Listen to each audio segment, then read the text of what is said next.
Hello my dear aspirants, स्वागत करती हूँ आप सबका Murari Lal GS research centre पे, जहाँ हम प्रैक्टिस करेंगे फॉर एसएससी सीएचएसएल एग्ज़ाम। इस इंग्लिश प्रैक्टिस सेट के साथ हम लोग कुछ इंपॉर्टेंट प्रीवियस ईयर क्वेश्चंस को प्रैक्टिस करेंगे। इन प्रीवियस ईयर क्वेश्चंस को प्रैक्टिस करते हुए हम लोग कोर इंग्लिश ग्रामेटिकल नॉलेज को डिवाइस करेंगे। रिविजन अच्छे से करने के लिए इस वीडियो के अंत तक, बिल्कुल इस वीडियो के अंत तक बने रहे, धैर्य बना के रखिए, पेशेंस बना के रखिए एंड प्रैक्टिस बढ़िया से करें। अगर ये वीडियो अच्छा लगे तो वीडियो को लाइक करें, ज़्यादा से ज़्यादा लोगों तक पहुंचाने के लिए इसे शेयर करें। चैनल पे नया है तो डेफिनेटली चैनल को सब्सक्राइब करें एंड बेल आइकन को हिट करना बिल्कुल भी ना भूलें। And let us begin our practice now without wasting time. चलिए एस्पिरेंट, इंस्ट्रक्शन को पढ़ लेते हैं। Select the option that expresses the given sentence in active voice. तो आपको ऑप्शन में से एक ऐसा सेंटेंस चुनना है जो एक्सप्रेस क्या करती है, एक्टिव वॉइस को। क्लियर? इसका मतलब जो क्वेश्चन आपको दिया गया ये पैसिव वॉइस पे दिया गया है। तो चलिए एक एग्जाम्पल के साथ पहले समझते हैं। एग्जाम्पल हमारा क्या है?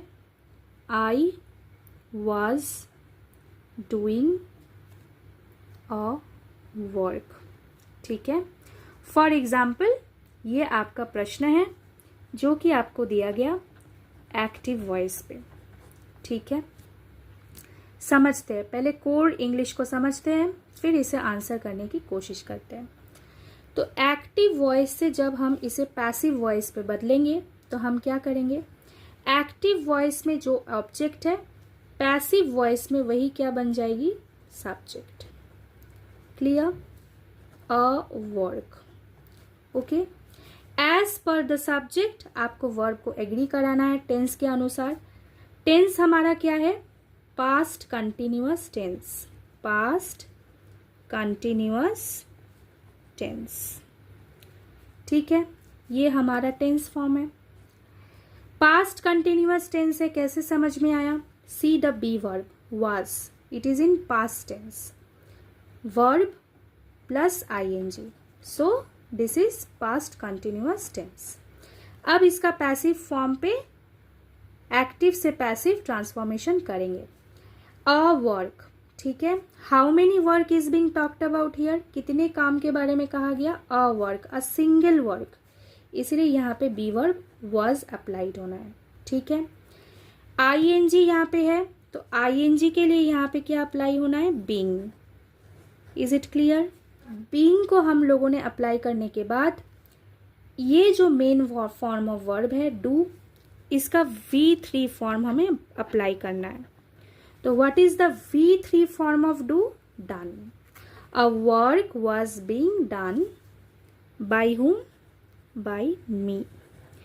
आपको याद रखना है, जब कभी भी हम लोग एक्टिव से पैसिव वॉइस पे ट्रांसफॉर्म करते हैं, हम लोग मीनिंग को चेंज नहीं कर देते, मीनिंग हमेशा सेम रहती है।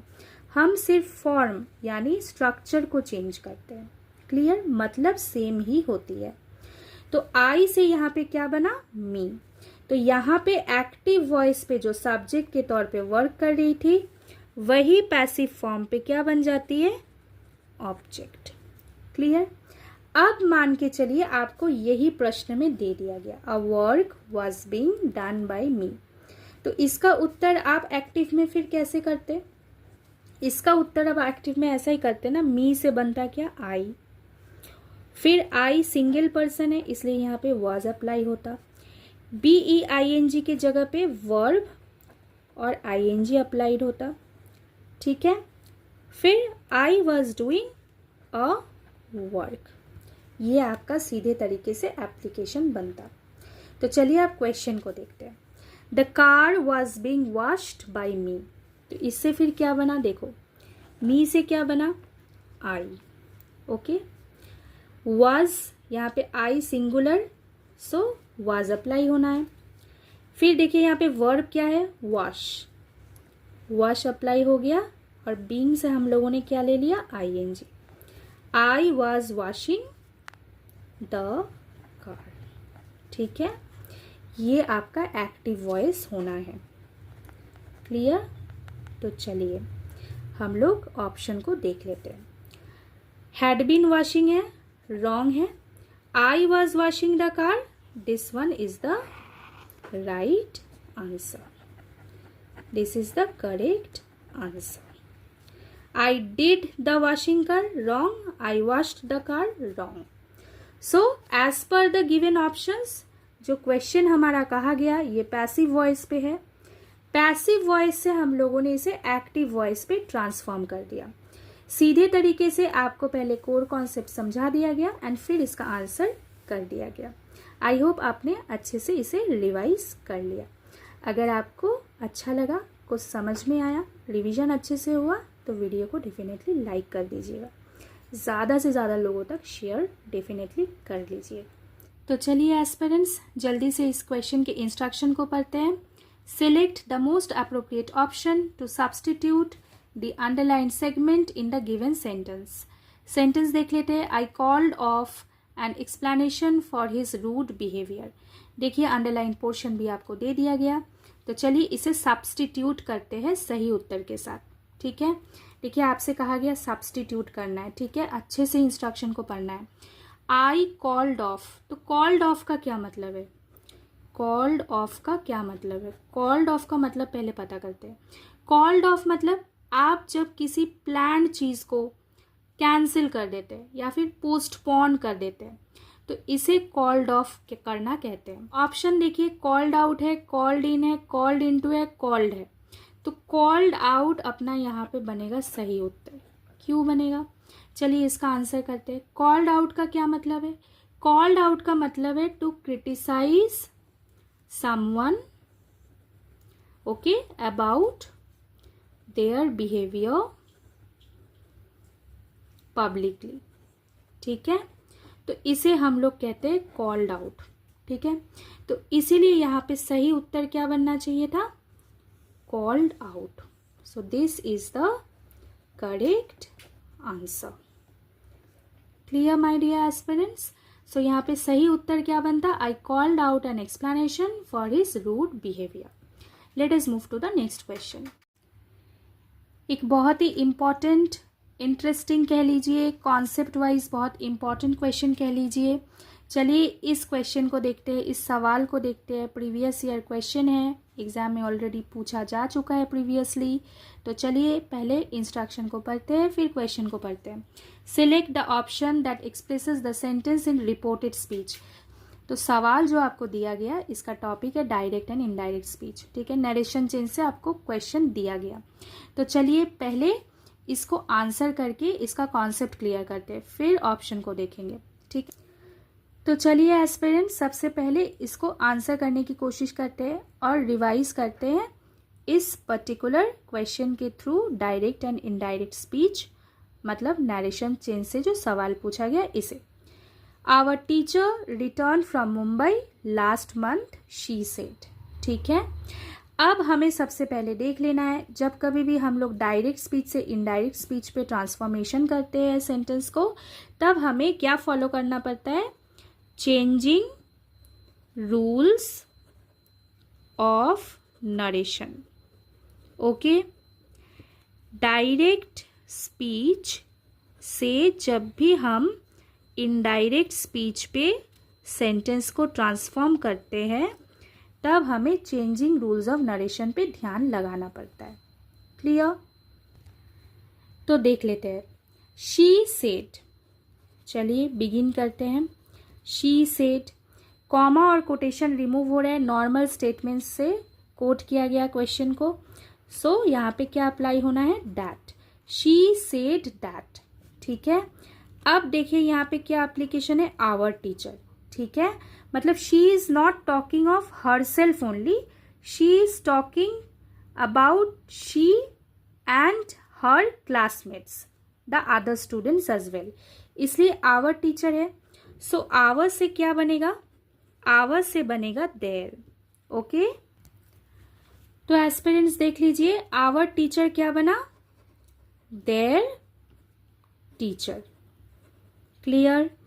अब देखेंगे यहाँ पे टेंस क्या अप्लाई हुआ है. ठीक है, रिटर्न हमें क्या बता रही है? V2 form of return. Right? Clear? So return मतलब क्या? कौन से टेंस के बारे में आपको कहा जा रहा है? Simple past tense. बहुत अच्छे से ध्यान लगा के समझिए। सिंपल पास्ट टेंस क्या बनती है? जब इनडायरेक्ट स्पीच पे हम लोग ट्रांसफॉर्म करते हैं पास्ट परफेक्ट टेंस। सिंपल सी बात है। मतलब यही रिटर्न्ड बन के क्या बनेगी? Had returned. ठीक है, had returned. Had plus V3 form of return. ठीक है, क्लियर? तो देखिए यहाँ पे रिटर्न है। अब रिटर्न एक रेगुलर वर्ब है, इसका V3 फॉर्म भी रिटर्न होता है, लेकिन इसके पहले हैड को अप्लाई करना है। So she said that their teacher had returned. Okay, had return. कहाँ से? फ्रॉम मुंबई। ठीक है, अब देखिए यहाँ पे क्या अप्लाई किया गया? Last month. ठीक है, लास्ट मंथ क्या बन जाएगी? लास्ट मंथ क्या बनेगी? The previous month. Clear? Changing rules of narration के हिसाब से लास्ट मंथ बन जाएगी the previous month. I hope this is clear. चलिए अब ऑप्शन पे देखते हैं। She said that her teacher. This is wrong. Why this is wrong? क्योंकि यहाँ पे आवर टीचर कहा गया, तो इस हिसाब से यहाँ पे देयर टीचर होना चाहिए था। ठीक है, next, her teacher return from Mumbai last month, she said. This is absolutely wrong. She said that their teacher. Very good. Our teacher से क्या बना? Their teacher. Return V2 simple past. फिर से याद करा रही हूं, सिंपल पास्ट से क्या बना? हैड रिटर्न, मतलब past perfect. Clear? From Mumbai and देखिए लास्ट मंथ क्या बना? The previous month. So this is the correct answer. I hope my dear aspirants आपको बहुत अच्छे से समझ में आ रही है। अगर समझ में आ रही है ना, तो वीडियो को लाइक करो, ज़्यादा से ज़्यादा लोगों तक शेयर करो, चैनल पे नए हो तो सब्सक्राइब करो एंड बेल आइकन को हिट करना बिल्कुल भी ना भूलें। चलिए नेक्स्ट क्वेश्चन को देखते हैं। Select the most appropriate meaning of the idiomatic expression given. तो इडियोमेटिक एक्सप्रेशन हमारा क्या है? At a stone's throw. ठीक है, अब एट अ स्टोन्स थ्रो इसका आइडिया क्या है? इसका आइडिया है एकदम आसपास। ठीक है, मतलब आपको क्या आइडिया देती है? Short distance. ठीक है, ये आइडिया आपको याद रखना है। ठीक है, फिर मतलब बिल्कुल क्लोज बाय, बिल्कुल बगल में, शॉर्ट डिस्टेंस। तो देखिए ऑप्शन में देखिए, beat someone with a stone, this is wrong. Throw a stone at someone, ये सब कंफ्यूज करने के लिए दिया गया। Like throwing a stone, wrong. So at a very short distance is the correct answer. Clear aspirants? Let us move to the next question. Select the most appropriate antonym of the given word. Antonym का मतलब है opposite word आपको find out करना है। देखिए given word क्या है? expunge। expunge का क्या मतलब है? देखो expunge का idea है, तो expunge का क्या मतलब है? देखो expunge का क्या मतलब है, इसका idea पहले देखते हैं। expunge मतलब एक kind of erase करना, ठीक है, या फिर किसी चीज़ को eradicate कर देना। ठीक है, मतलब जो अनचाहा कुछ है, अनप्लेजेंट है, इसे इरेज कर देना। तो आइडिया क्या है? इरेज का। तो फिर इसका सही उत्तर क्या है? इंसर्ट। ये है अपना आंसर। क्यों? क्योंकि इंसर्ट मतलब to put something inside something else. To put something inside something else. Clear aspirants? तो इसी वजह से एक्सपंज का सही एंटोनिम मतलब ऑपोजिट वर्ड क्या बना? From the given options, insert. ठीक है एस्पिरेंट्स, मैं आप सबसे कहना चाहती हूँ वीडियो पे बने हैं। अगर आप एंड तक इस वीडियो पे बने हैं और वीडियो अच्छा लगे तो आप इसे लाइक करें, वीडियो को ज़्यादा से ज़्यादा लोगों तक शेयर करें। चैनल पे नए हैं तो चैनल को सब्सक्राइब करें, बेल आइकन को हिट करना ना भूलें। अपना रिवीजन जारी रखें, अपना हेल्थ का ध्यान रखें, प्रैक्टिस करते रहिए एंड मिलते हैं नेक्स्ट वीडियो पे। Take care, thank you.